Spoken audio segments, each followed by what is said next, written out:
दिल्ली में पोल्यूशन का लेवल दिन ब दिन बढ़ रहा है। दिल्ली में एक्यूआई का लेवल 200 के पार चला गया है, लेकिन नॉर्मल रेंज में एक्यूआई होना चाहिए 0 से 50 के बीच में।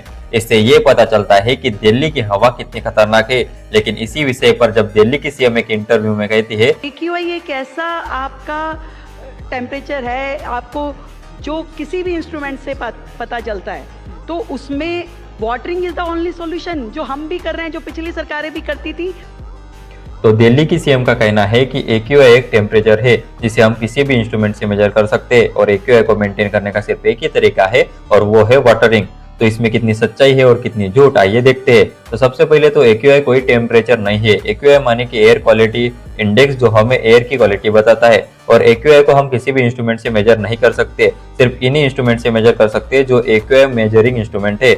और एक्यूआई को मेंटेन करने का सिर्फ वाटरिंग सॉल्यूशन नहीं है। वाटरिंग एक टेम्पररी सॉल्यूशन है जिससे हम कुछ देर के लिए और थोड़ा सा एक्यूआई मेंटेन कर सकते हैं। अगर एक्यूआई को हमें परमानेंटली मेंटेन करना है तो उसके लिए हमें मेन कॉजेस के ऊपर काम करना पड़ेगा, जैसे कि दिल्ली में जो गाड़ियां चल रही है जिसकी वजह से 40% वहां पे पोल्यूशन बढ़ रहा है। साथ ही साथ इंडस्ट्रीज, कंस्ट्रक्शन और जो विंटर में खेत जलाए जाते हैं वो, और ठीक तरीके से वेस्ट मैनेजमेंट न करने की वजह से पोल्यूशन बढ़ता है। अगर हम इन चीजों के ऊपर अगर काम करते हैं तो सच में दिल्ली का जो पोल्यूशन लेवल है वो मेंटेन में आ जाएगा।